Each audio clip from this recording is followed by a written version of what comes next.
Hello and welcome back to the Untold Story of Men podcast. I'm Daniel Bartlett and I am a mindset coach. But firstly, I just want to address something.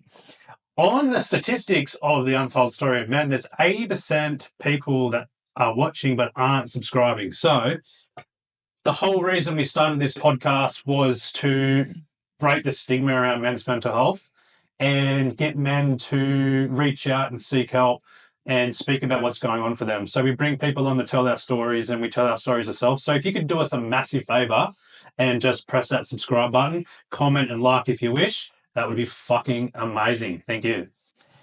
EP10. I'm co-host Blake Minto. We have another special guest, Harley. How are you, mate? Good. Yeah. Real good, Nurse. Welcome. Thank you. What's happening? Yeah, fuck all. Week off. Week off. Week off. You do a week on, week off, yeah? Yeah. It's good. Just been to the gym, so got that out of the way. Yeah. First thing. I seen you right into your kickboxing. Yeah, got into Looking that fit as fuck. 5 years ago or something now, so do a bit of that and boxing, just try and stay fit, really. Yeah. Yeah, love it. Going good. Changed my life, actually. Probably saved my life in more ways than one. But, yeah. Oh, yeah? How so? Oh, just to change my mindset, change a bit of confidence. I feel like I can walk around and handle yourself in a situation if need be, Yeah. and being around other like-minded people, I suppose, and in that environment, it kind of, I don't know, just changes you. Yeah. And seeing the same people do it as well. Yeah. Because both of you are fighters. So, knowing how to fight would bring that confidence in a way where, you are, in case someone, protecting yourself and family. How important do you think it is? Do you think everyone should know self-defense in some way? Yeah, and some sort of combat sport for sure. I should teach it in schools. Yeah. Fuck, yeah, A brilliant. bit of bullying, for sure. Yeah. And if you're put in a situation like that, usually you can be pretty calm and try and navigate through the emotions, Because you would probably more avoid getting into that altercation knowing what you can do to that person, right? Yeah. But if something did escalate, you'd be able to handle it with calmness as well. Yeah, that's right. Yeah. Yeah. In Blake's perspective too, he'd probably lose his career too if he was caught up in that sort of shit as well. 100%. Yeah. Fuck. Yeah, that's a good point. And then in schools, I think so as well.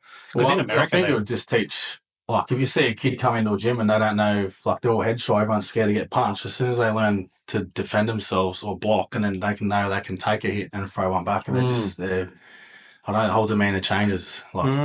Seeing it in kids is it's pretty cool to see a kid come in head down and within a couple of months of them training, they're a different kid. It's fucking confidence. Yeah, through the roost. That's awesome. So how long have you been doing kickboxing for, or boxing? Oh, I started with one of my mum's ex-partners when I was 17, did it for 2 years on and off, and then just done it willy-nilly here and there, and then the last 5 years been doing it flat stick with Lachy at the Performance Centre doing the cuts. Yeah. Shout out to Lachy. He's pro, isn't he? Yeah. Yep. Yeah, he's a fucking weapon. Yeah? Yeah. Nice. He loves the violence. I think I remember him from Beachy days when we were younger. Yeah, he's in it all. Is it just kickboxing? Or? No, he does Muay Thai, K1, boxing. That's a hard man sport, man. That's one thing I will not take as a kick. That's elbows and shit. Yeah, that's right. Yeah, fuck. No, he'll fight anyone. He doesn't care. Awesome. Yeah. Because he's opened up a second gym? No, he's just opened up a bigger one now. So they've got the Performance Centre at Charmhaven, which has got commercial gym, CrossFit on one side, and then your combat sports on the other. Yeah. You got Brazilian Jiu-Jitsu, Muay Thai. They do boxing classes and that there as well. So they've got a bit of everything. Yeah, we've got 3 Thai trainers there now, or 2. One just left. So yeah, he's always changing the gym and trying to make fucking everything better for everyone. And they've got a mad community down there, so it's fucking sick. Fuck yeah. So heaps of kids coming in and helping them. Yeah. Which is really important. And they just started a junior kids Muay Thai class as well, which is good for little 5-year-olds and that. Oh yeah, man. Weapons. There'd be chaos in there. They're just throwing shit around. That's mad. Yeah. So you mentioned before that kickboxing, boxing probably saved your life. Tap into more of that. What's that about? Well, I think, just a lot of my mates growing up, everyone sort of went their own way. People went to jail. I've had a mate pass away. Troy, and got involved in some shit, and I feel like I was heading that way, and got into the gym, originally started training again because I was planning on having a kid, so I wanted to teach myself more or learn more so then I could teach my kids, and then ended up helping Lachy run classes and stuff down there, and because he had people letting him down, and then just I don't know, it just gave me something to work towards, change my perspective on life, and I guess also gave me a bit of a wake-up call to think like the ego's gone because I'm not that as good as what you might have thought you would have been, you know what I mean? Once you get towed up a few times in the training. And, it's not, street fighting's nothing. It's like when you come up against somebody who knows what they're doing, it's like, fuck, I'm actually a shit cunt. No, that's right. Yeah, literally. Very humbling. In all aspects of life. Yeah. But just changed my whole mindset, and then having the kids, man, it just fucking, I don't know, he's a fathers. It changed everything big time. Like it just gave me something to, like a sense of protection and pride, and I don't know, something that That's so cool that you become self-aware. Yeah. Like you can do that and just switch your whole mindset. That's pretty cool to hear. Yeah. It's like you get this superhero cape when you first hold your child for the first time. Yeah. It's like, fuck, When you I finish feel crying. bulletproof right now. It's right. cut the cord off. I'm like, just fucking trying. What's going on? So with mental health, like it's helped you with mental health. Did you struggle with mental health quite a bit, or? Yeah, I think like I guess everyone's got their battles and their demons they fucking lay awake at night and think about or whatever. But I don't know. For me, I think over the years, like when I lost Troy, he was my best mate. Spent 10 years nearly every day with that bloke, and I think that was a big turning point in my life. When I first found out his partner come and woke us up in the middle of the night and said, like, Troy's dead, blah, blah. And the first thing I said was, like, take me to his parents. I was like, I didn't care about myself. I just wanted to make sure they were all right.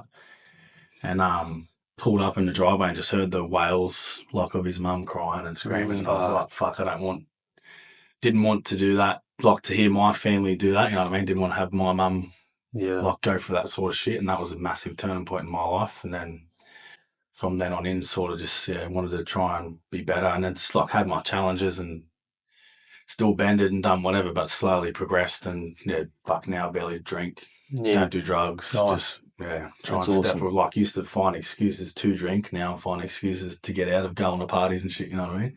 I've got my kids, mate. When you don't. Well, no, that's the crook. Just sick of drinking. Like fuck off, can't. Yeah, I think you grow out of that. Yeah, like you do. You step away from the circle too. Yeah, and then you kind of lose friends over it. Yeah, 100%. Yeah. Like, I don't even get phone calls. Like, you want to go to a party? Like, I don't get phone calls enough anymore. So they just know it's like, nah, man. That's good. It's good when you get to that point. Stop bothering me. Yeah, 100%. Well, we spoke about it in another potty, like how fucking poisonous it is, and how society really normalises it. Yeah. And it's like you're a weirdo if you don't drink it. Yeah, well, they go, what are you eating that shit for? It's like, what do you mean? It's fucking salad. Yeah. Well, we're brought up in that generation, where like fucking partying was cool, I think there was a time when we were younger and I was stealing beers out of my dad's fridge and went down to his house, Like, but that's how young, that's how crazy it was when you're growing up. Like, it's just brought on you, pushed on you. I grew up around a lot of alcohol and drinking and partying, like in my household, and domestic violence, and I think that's another reason why I'm trying to step away from all that shit as well, so my kids don't think it's normal. So I don't think my sons have even seen me drunk, you know what I mean? Like, and they won't. I don't want them to. No. And I don't have stock beers in the fridge. There's never beers in my fridge. There's a fucking bottle of peanut butter whiskey at the top of the cupboard. But I threw everything else out. I just don't want them to be like, remember me sitting in the lounge, I'll get that a beer, like it's fucking rubbish. Yeah, it is. Let's go out and fucking train in the sun. Let's go, go do shit. So then when you're hungover, you spend fucking 3 days feeling like shit. Yeah. And then your kids are sitting around doing nothing, watching you drag, Like that's and watching you hungover as fuck. Yeah, then you got no energy, and then you're a moody fucker. And then you're just creating shit core memories for them, And then the cycle starts again next weekend. Yeah, and then they grow up and they do the same thing. Yeah.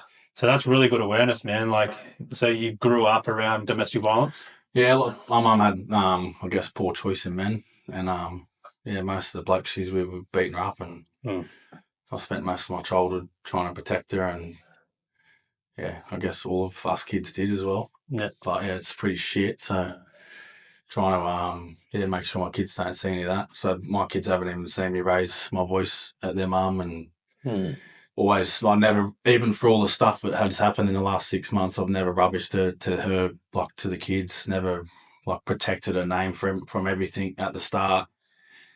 Made sure no one knew about what was happening and kept her name out of the mud so she could keep her integrity and like so people still respected her and my friends. And like, I didn't want people going, "Oh, you're a fucking dickhead," treating her like shit. Because at the end of the day, I spent 10 years with the woman and it's the mother of my kids. So I sort of need people to have respect for, Oh, 100%. 10 years is a long time to be with someone. And then it's like, didn't tell my family most of it for months, like, because I didn't want them to be judging either. So kind of putting myself to the side so she was protected in a way, which, I don't know, it's just protective instincts maybe, I don't know. Yeah, well, you've got a very big protective instincts around women, man. That's cool. And once your kids, they grow up, they'll see that you do that, man, and then they'll be like, that's great for them to take on board as well. 100%. Oh, yeah, you're an awesome role model for your kids right now, 100%.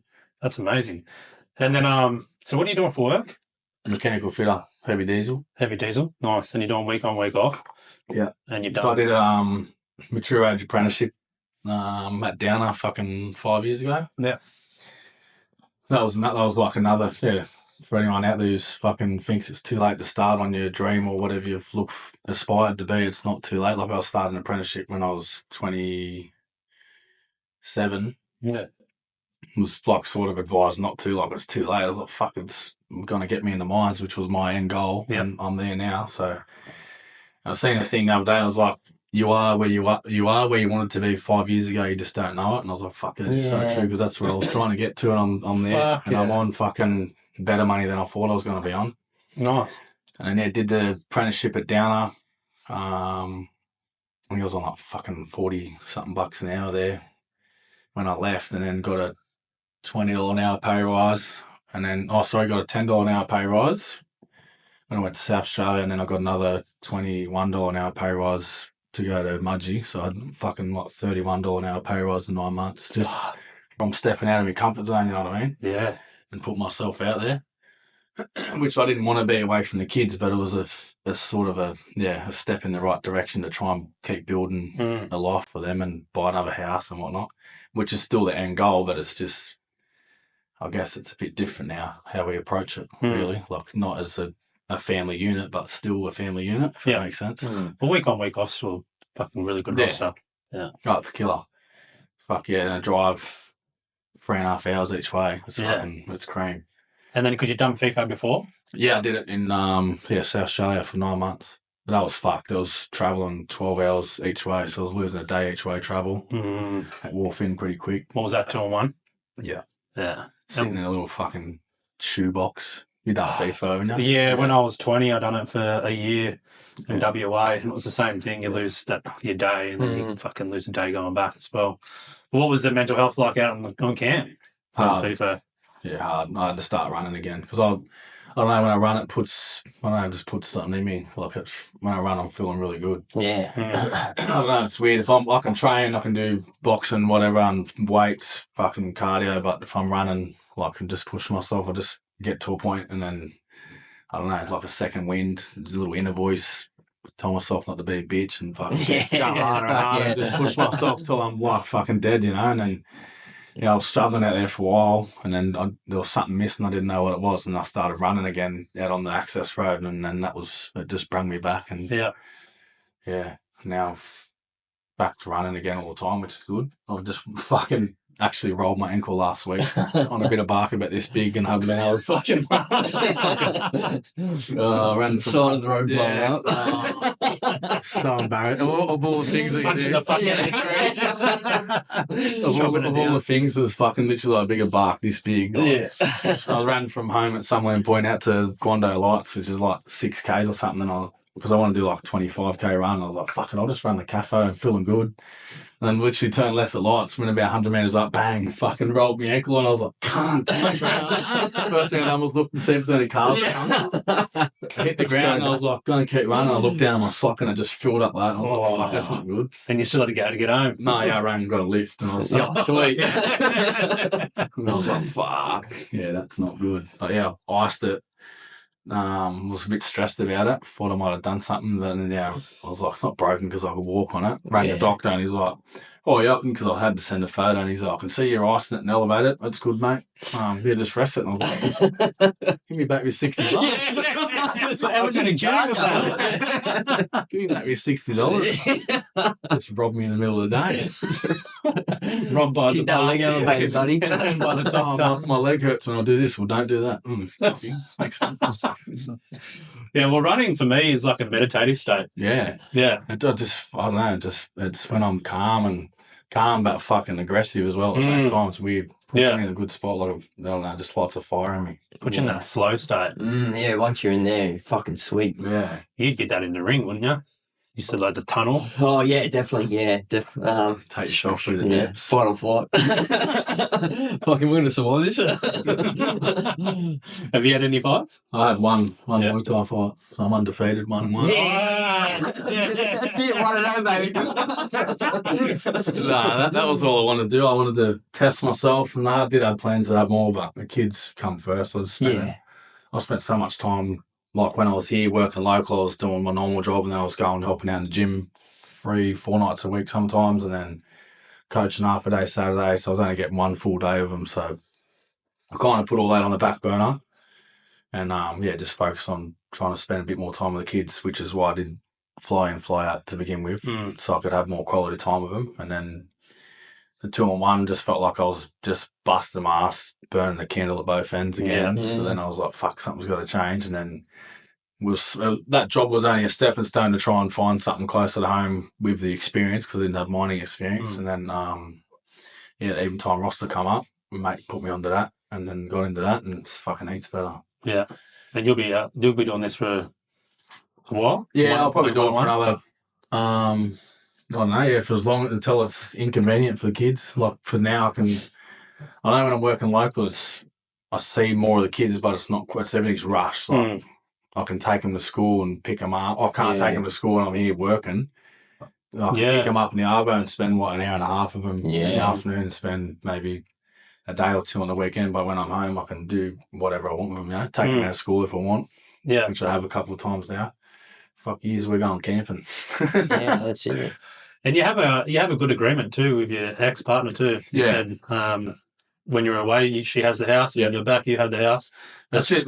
Just more about keeping the kids under the one roof, so it's not confusing for them going from one house to another, and all dad's rules, mum's rules. It's all the same. Yeah, it's across the board. So it's trying to mitigate any health problems for them, or like mental health, or any issues for them later on down the track. It's great parenting. Yeah, it is. The way you co-parent is fucking unreal, and I wish everyone could be like that. Yeah, definitely. Fuck. There's just so many men that are getting caught in and some of them are getting the kids used as weapons. Yeah, as well. That's fucking sickening, that shit. Yeah. It just affects the kids more than anyone. That's right. Yeah, the kids suffer the most in the end. Yeah. But when people can't put their pawns, well, when people can't control their emotions, they just fucking lash out. Yeah. Not realizing they're doing damage to the fucking kids, and it's like, I got him. I got to keep the kids from him. Nah. It's like, fuck off. Yeah, that's why blokes fucking top themselves. That's right. Yeah. Massively. Yeah. If you're getting held back from seeing the one thing that you've looked forward to being of your whole life as a father, like I wouldn't be able to live without my kids. Yeah. Yeah, that's right. Like it would take me a lot to get there, but if I I'd fight for as long as I could, but there's no way I'd survive without them. Yeah. Yeah, exactly. Not at all. Because it's like I said before, you get that superhero fucking cape on, so it's like they become your purpose. Yeah, that's right. And if you rip that away from a man, especially when he hasn't got a purpose outside of that, that's it. That's right. The kids become their only purpose. Yeah, no, they can do. Yeah, fucking oath. Yeah, that was probably the hardest thing about going through the separation. Is like being a father is something I've always looked forward to being. And then trying to break the cycle of my childhood, my upbringing of having a family unit under the one roof. And, I guess through the separation, I think it was the hardest part about all that was that, all those, other things that happen and betrayal and whatnot. But that was the hardest thing for me to accept, was that now that's all changed and my kids won't have everything that I was trying to work towards having, like, for them. Do you know what I mean? Yeah. And, yeah, like I cried for weeks, man. Cried in the shower, cried in the car, cried in bed, cried myself to sleep. Yeah. Just at the thought of my kids not having what I dreamed of them having, you know, which was fucking tough. But Yeah, it's good that we're at an agreement now where we're just sort of, you know, still making it work and the kids are still happy, which is good. But yeah, that was definitely the hardest part for sure. How'd you get through that hard stage? Training, yeah. Training and communication. I reached out to two or three really good mates of mine. Yeah. Lachy, Ash, Tim, and Adam as well. And spoke to those 4 blokes, and they were fucking lifesavers. Nice. Good to have that support system there. That's awesome. Man, 2 of them were like messaging me flat stick every day. Like, you all good? How's your day? Having a good day? Fucking go train hard, do this. And if I didn't have that, and I kind of would have felt isolated and alone, you know, and would have been pretty cooked. That's the importance of having a brotherhood, a good brotherhood. Yeah, and just a good little support network. Like it's not many people, but it's nice. It's nice having your mates message up and like makes you feel like you're fucking worth it. You know, you got your mates there going like, "Come on, get up." Yeah, and also knowing that you can reach out to them and tell them, you know, fuck, bro, I'm struggling today. You know, go fuck, I'll come and see you, or let's go watch the sunrise, or go train, and yeah, I guess the big thing in that all as well was I didn't drink, didn't turn to alcohol, which was pretty proud of myself for that. Because the old me would have just been like, yeah, fucking just numb myself. But I made a bit of a pact with myself to not drink until I'd sort of healed my wounds. And I'm still, obviously still going through the process of working through all that. But the first few months I made sure it was a thing where I didn't go out and get on a drink until I'd handled my shit, you know, and just rode the waves as they come and try not to bottle everything up and started the thing when I lost Troy. I used to write shit down, like just started writing fucking poems and shit, which is random, but that sort of saved me a bit as well, a bit of an outlet. And yeah. How long has it been now since Troy's gone? 10 years. 10 years. 11. Yeah. And you have a really good relationship with his daughter still, yeah? Yeah, she's my goddaughter, so I still see her whenever I can. Yeah. Took her to her year 6 farewell, which is pretty cool. That's awesome. Yeah. Her mum reached out and said she wanted me to go, so it was good. Fuck yeah, bro. That's really good. Watched her at the grand final and shit. So you've sort of stepped up as the strong male figure in her life, yeah, try to, yeah. Her mum reached out. She was getting bullied at school by some kids and asked me to go watch the footy game for her and try and scare some of them off, and then it all sort of fizzled out. And I offered to go to the parents' house and have a chat to the dad, but she didn't want me to do that, so I was disrespected their wishes. But yeah, I would have loved to go around and have a yarn to him.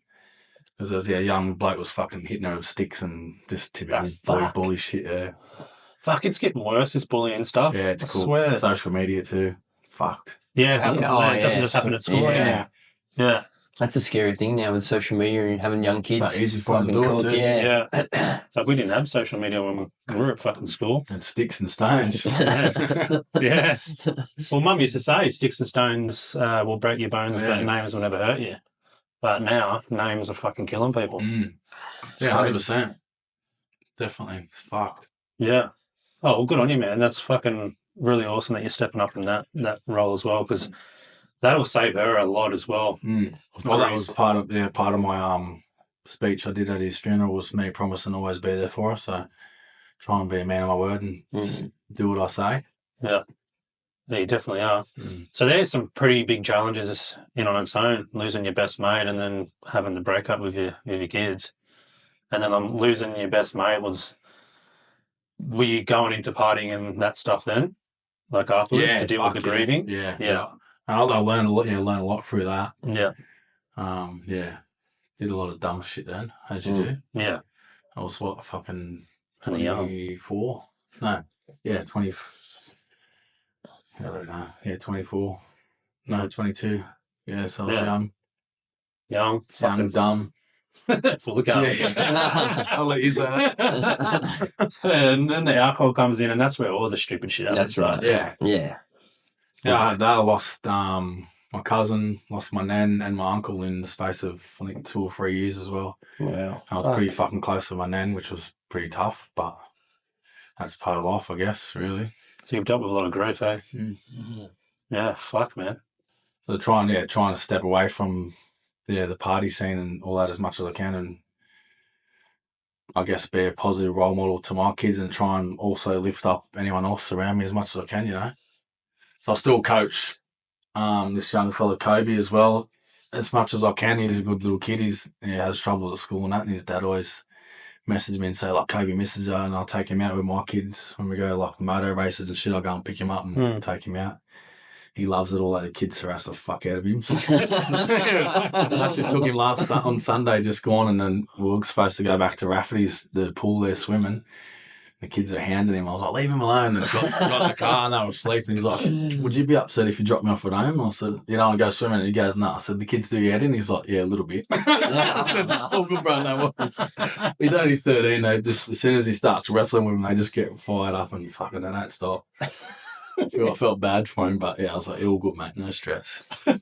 It's amazing how much potential like anyone has when they cut out all the bullshit, hey? Like all the partying, the drinking and fucking, you can become really, really powerful individual when you do that. The switch, yeah. Yeah.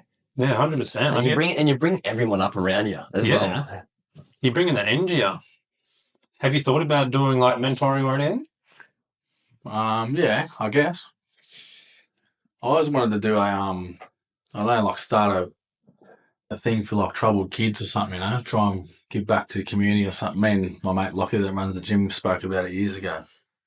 Yeah, it's a great idea. I think it's definitely like a little thing like that, which would be good. Because that's down the Central Coast too, isn't it? Yeah, like just try and change people's perspective and, you know, open up the floor to kids to come in and, you know, ask them questions and fucking show their vulnerability, you know. And show them that it's all right to speak about shit on, like, and you're not the only one who's struggling. Like, anyone can hide behind a smile. That's right. That's a great message. That's a great idea. I reckon you two would be great at that. Absolutely.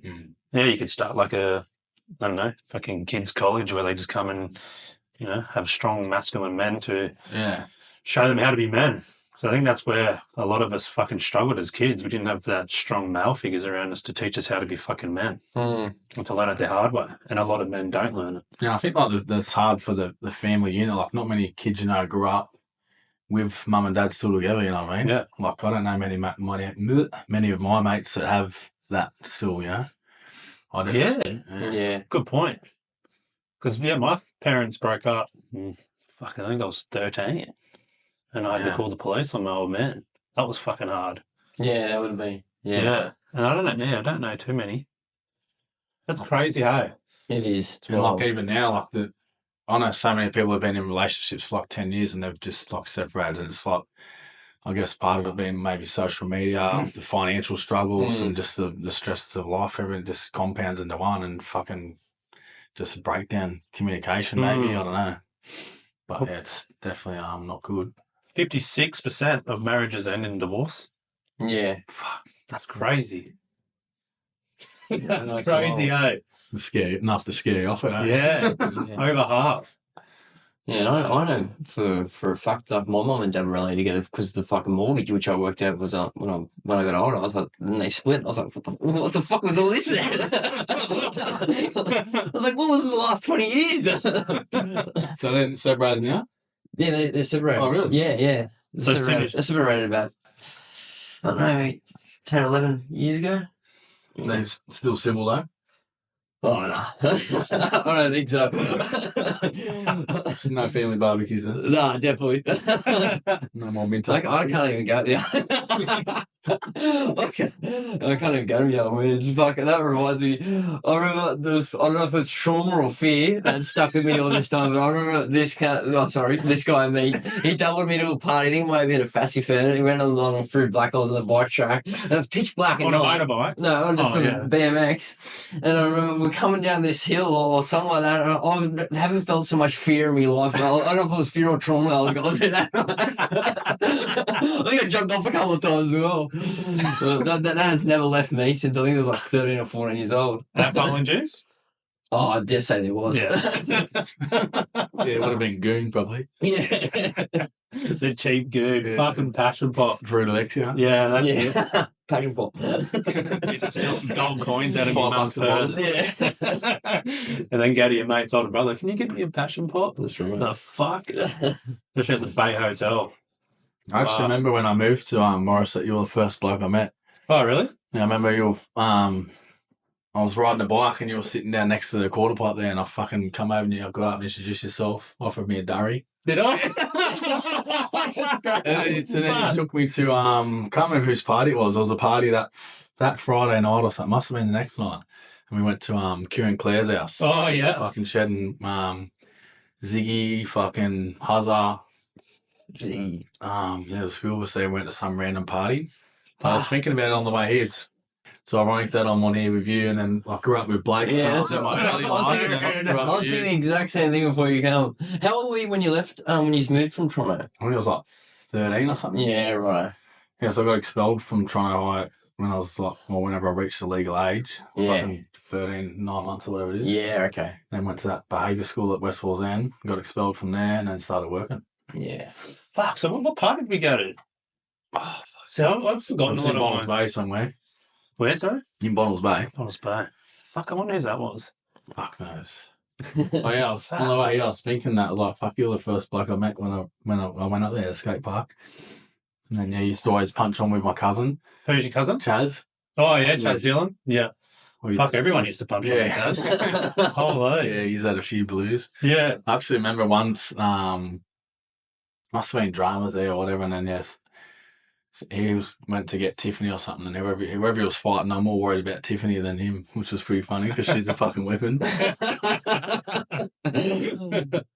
Imagine be like, I'm going to get my sister. Fucking hell. Oh, It's pretty intimidating going to get your sister. Well, you can't hear. Yeah. Fuck, that's wild. The Bottles, skate park was fucking just wild for me. The Bottles There was parties up there. Parties, yeah. Fucking ciggies, weed, fucking drink. We used to get Rodney. Fuck. Remember Rodney? Rodney and Mad Dog. Holy fuck. Getting some cool memories. Yeah. I'm fucking reliving my childhood here. Thanks, bro. And then we used to go camping at Woods Point. Yeah, fuck yeah. We used to get a carton of those. It's a bit old boys' throwdowns. home or something out there, wasn't it? Is that one? Yeah. Yeah.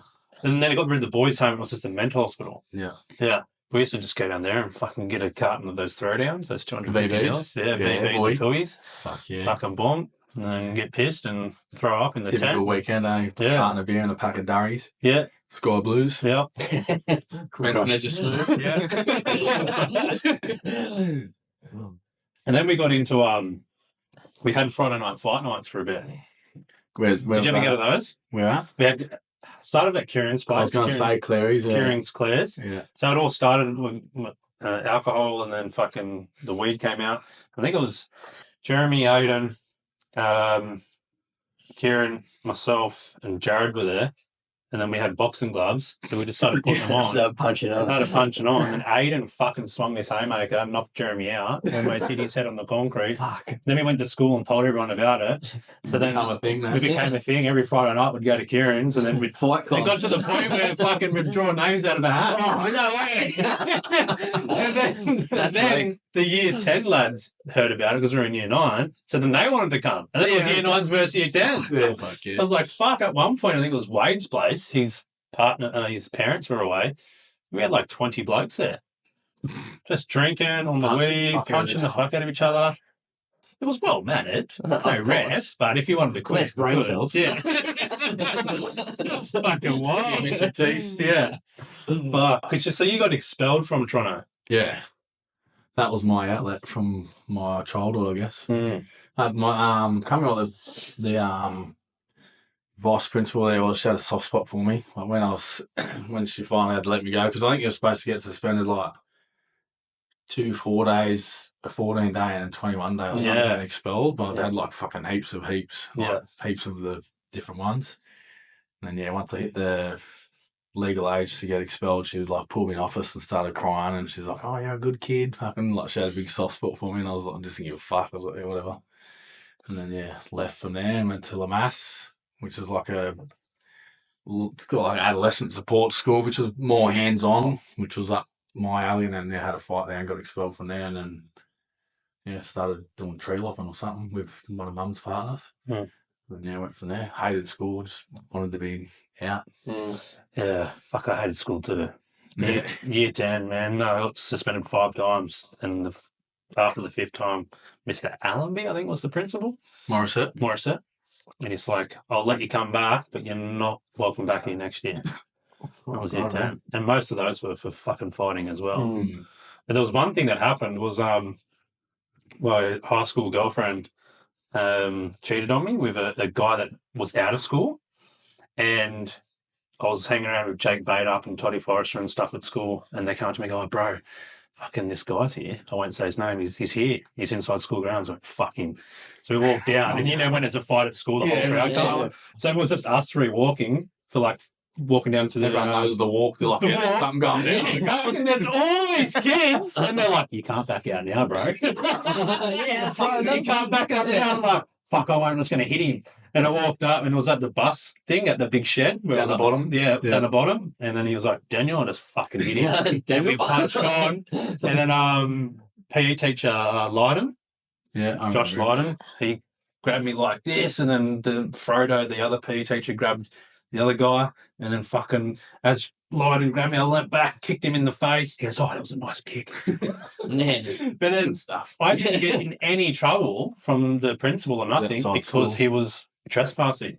Yeah, right. So then once everyone else found out about that, if you were on school grounds and you didn't go to that school and someone didn't like you, they would punch the fuck out of you because they knew they wouldn't get in trouble. Jeez. Fucking wild. Old Morris. I remember they used to go to Coles, or what it was, Bilo back then.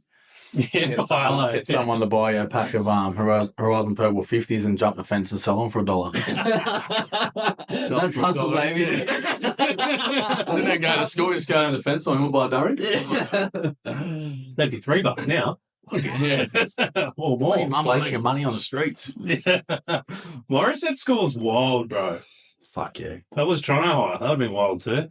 Oh, yeah, it was simple. It was like the same sort of thing. Was it low? Ron Hill. Ron Hill at 220. If you weren't there at fucking Ron Hill at 220, you're gutless. What's Ron Hill at 220? So when you punch on, we were like, meet at Ron Hill. We finished school at 220 at Toronto High, so meet down at the Oval at 220, so everyone would punch on who had beef. And everyone used to that little footbridge that all go across the footbridge and then everyone would fucking line up. I think that's around my first legitimate fight.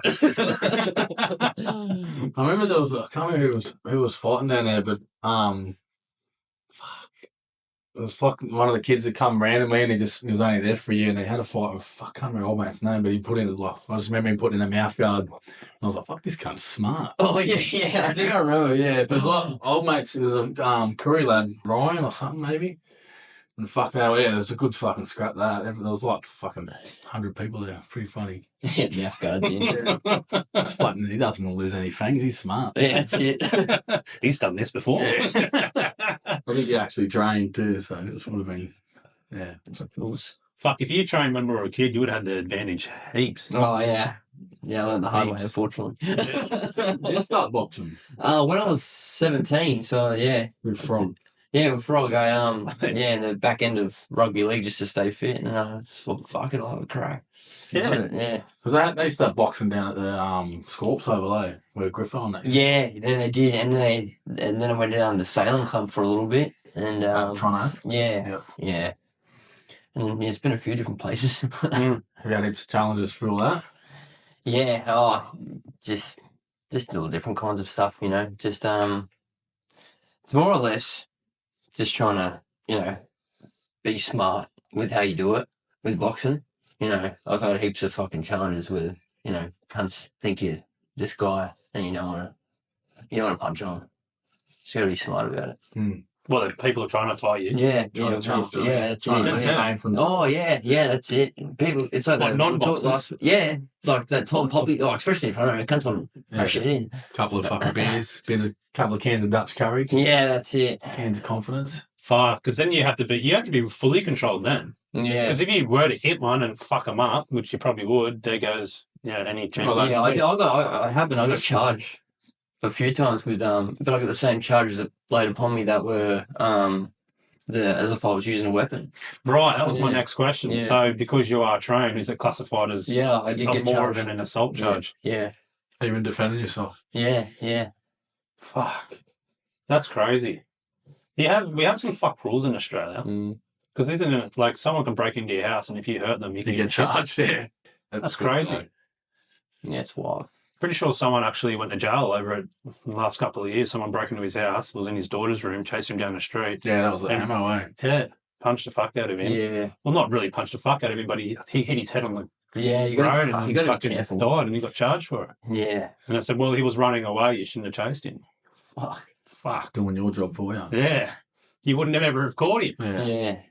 Well, it was just a thing, I don't know if you've seen in the news, an assault happened in a club in Newcastle West, where this bloke's fucking apparently just hit this Sheila just in front of everyone, and the club's trying to hide it, and now they're all under investigation.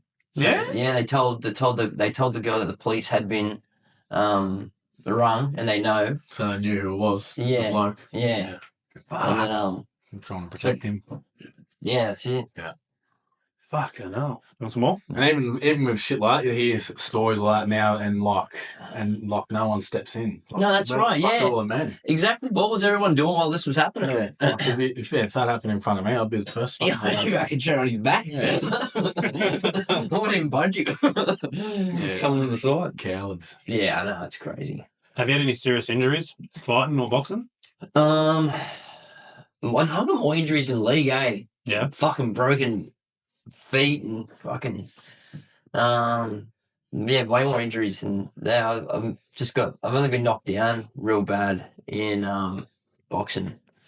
That's about it though. Nothing Playing at too Morris crazy. Harley, yeah? Yeah. Still been playing this season now. No, I signed up. I said I'll get out. I'll probably go down there. I'll go down there after I fight. Celebrity sign up. What about you this week? Nah, just train, bro. Yeah. No sport. Yeah. Just trying to stay fit. And like you said, touched on before, it's very like, I feel like now I'm in my 30s and it's just time consuming, you know, and sometimes I just feel like I'm a selfish cunt because, you know, I'm there and do what I'm doing, but it's just, like you said, it's time consuming and it's in the back of my mind now. Like, that's why I think, Getting to that age, yeah. A bit of guilt. That's right, yeah. I think be putting that time back into my kids now. Well, you don't they come to the gym with you, don't they? Yeah, they do, yeah, some days, yeah, but, you know. I think you I don't want them to be like, I don't know I'm growing, I'm going, fuck, we're at fucking Dodgy Gym every fucking weekend. Even though they're bashing the fuck out of each other, but. Have you had any serious injuries fighting or anything like that? Nah. No. I've had injuries doing other shit, but not fighting. What's your worst? Probably severed my Achilles tendon. Oh, wow, that is bad. I remembered when I was on crutches for like fucking Yes, I do remember that. kicking in windows, dumb. Fuck. No, kicked in a window. Not going to say where, and then broken glass at the bottom. My foot dropped on it. Oh. Fucking ripped it out, and then went to walk and just fell over. Oh my God. And then had to pull it back down, stitch it up, and then had like foam packers underneath, and then every 2 weeks or something they pulled one out to slowly stretch it back out. Holy Oh, shit. And it wasn't supposed to be able to run again or nothing, which is pretty cool because I definitely can run. Take that. Fucking doctors. Oh, Got hit by a car, got run over by old mate at Kooraboong, if you remember that. fuck. Who was Nathan, Nathan, what's his name? I won't say his last that? No, name. it says last name. Had a fight at a party, and then they come down and fucking. Is that at Kooraboong Park? Just did you say? before there. Where they used to have parties there? French Drive, Yeah. He went, slapped him up at his house, and then walking down the road, and ironically, my ex at the time was holding my hand on the right hand side, and then just out of spite, well, I don't know why, but I just said, I'll jump on the other side. And as soon as she jumped on the other side, bang, got hit by a car, Shit. fucking went flying in the air. And then, woke up, I think like 10 minutes later when the ambo was there, or whatever it was. And then, come to and. Fuck, he could have killed you, bro. Yeah, it was going quick. I was that's apparently got fucking catapulted in the air like 20 Jeez. metres forward, hit the gutter, fucking. Fuck. Yeah, the doctors, when I went to hospital, they said, like, you're lucky. He goes, don't take this the wrong way, but you're lucky you're so drunk because your body was so relaxed. Relaxed, yeah. And he goes, like, you must have jumped at the right time or whatever. And then the body, instead of it going over top of me, it just sent me flying forward. And that sort of, that was a bit of a wake-up call, but I didn't really change my lifestyle then. Yeah. Probably No. should have. But, yeah, my ex, when I woke up, she was, like, crying and whatever. I was still tripping balls and laughed. And then as soon as I heard my mum on the fucking phone, I just shattered. And she's like crying, saying she thought I was dead because the police knocked on the door and whatnot. Tell me about your son. And she's like, no. And started like wailing. I was like, fuck. I'll make it charged. Yeah. Then he got charged, didn't go to jail. And then I think like a year later, I was at Morris at the station and I walked past him and I was like, are you fucking joking? So I went over to the police station. I was like, fucking, what's going on? Why is old mate still here? Like, and I was like, yeah, it took everything not to go and belt the cunt. But Yeah. yeah, they were just like fucking whatever their court system is. You got nothing to charge of assault with a deadly weapon or something. It's fucked because the cops do get put in a shit situation there. Because I got my head stomped on by 5 security guards at a place in town back in 2018. Had a broken nose, fucking 16. You had a broken jaw as well? Nah. No, that wasn't you. No, I didn't have a broken jaw, but I had 16 minor fractures around the eye sockets. Shit. So they all got charged, and all security guards, so all rostered on. It was all on camera. Like, I even watched it on camera. The cop showed me, and they all got off for not clearly identified. Yeah. And it's like, the cop rang me. She goes, I don't normally do this, but they've just been let off because they couldn't identify them properly. She goes, I don't know how the fuck that's happened, considering they were all rostered on, so they're all getting paid, and they were all on CCTV footage. She goes, I'm going to give you the prosecutor's number. I don't usually do this, but I can't fucking tell you anymore. Then I rang the prosecutor and just ripped her a new fucking arsehole too. Yeah, fucking joke. It's crazy. Yeah, could have killed you. Could have, yeah. And I was drunk as well. And then going to court and having a fight. They all had their own fucking solicitors fucking roasting me on the thing. They're like, so you don't remember because you were intoxicated how many drinks did you have? And I said, I don't remember because I had my fucking head stomped in. Yeah. It's kind of hard when I'm getting That's booted. right. Yeah. And that's probably the worst injury I've had, like with violence. Would have fucked you up mentally too. Yeah, well, that's when I turned to weed again. Yeah. Really, because I was on endones, and then I was like, "Oh, this weed will help me." And it helped me, but it fucking stayed on it too. Yeah, that wasn't my drug, that one. Yeah, but I ended up suing them and got 50 grand. Oh, that cool. took fucking ages. Yeah, that would have been a long process. Yeah, it took 3 years or something. Yeah, and then to have that hanging over your head as well, in and out of court, fucking conversations. Oh, the suing didn't go to court. No. Because I think I decided a no win, no fee solicitor, and so they they go to like a mediation before court, and then they just came to an agreement, 70 grand. But the lawyers got 20, I got 50. Yeah, I was like, sweet, that's it. Yeah, because I've kicked people in the head before when I was younger, so it was a bit of karma, I guess. Come around full circle. Yeah, come around full circle. That's what I mean. Like I've never done any. Like I've done a little bit of boxing and MMA when I was younger, but never anything to you guys caliber. It's like the average person just doesn't know how to fight. Yeah, at least defend themselves or fight. And then I think men are very emotional these days, so they act from emotion, and then fuck. That cowardly punch. Learn to be calm in the chaos, eh? Yeah.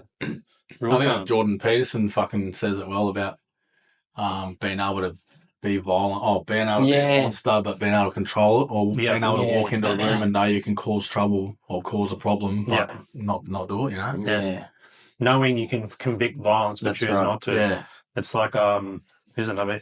Justin Waller, I think it is. He says, he goes, he believes a man should be able to slit a throat and hold a baby in the same day. Like have that beast in him where if you had to, if you have to, do it. But he could also be gentle enough to hold a baby. And I think like that Ashley Kane says as well. He goes, I can walk into any room and know I can cause fucking trouble. Yeah, with any man in there. But that's just the beast in me. But I don't do that. Yeah, that's Which is pretty fucking cool. That's a good way to control. Yeah, it's a great one.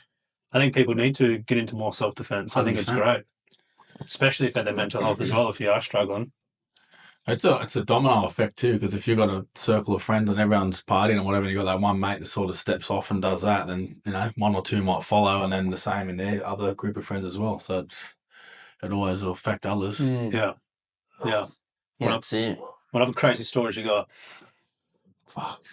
Probably none for this. What I'm not going to incriminate myself. What advice would you give any male or female out there going through a tough time that you could help them with it? It's challenging. Probably communication. You know, speak about it. Don't fucking bottle it up.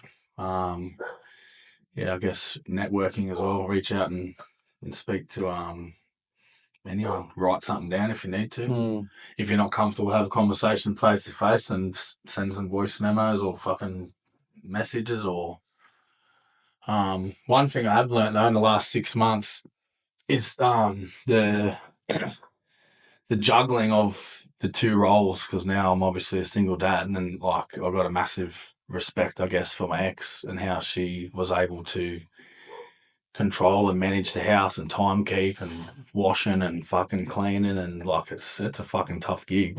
Especially on my week off, man. I'm fucking ran off my feet. I feel like I don't sit down till the kids are asleep, and then even then I'm like doing loads of washing and on the changeover when we swap the house. There's still things that I haven't done, and she'll be like, "Oh, there's fucking 3 loads of washing." I'm like, "Yeah, I'm trying, but I'm not as good as this as you. I'm still I'm not as good as you, all right." So, just take my hat off to anyone who's out there doing that on their own. It is pretty tough. Yeah. Women seem to I don't know, manage a lot better than we do in that sense. Or at least time keep better. Yeah. You don't learn how to time manage. I'm like, oh, fuck, I'm still learning all this. Breakfast with 4 hours.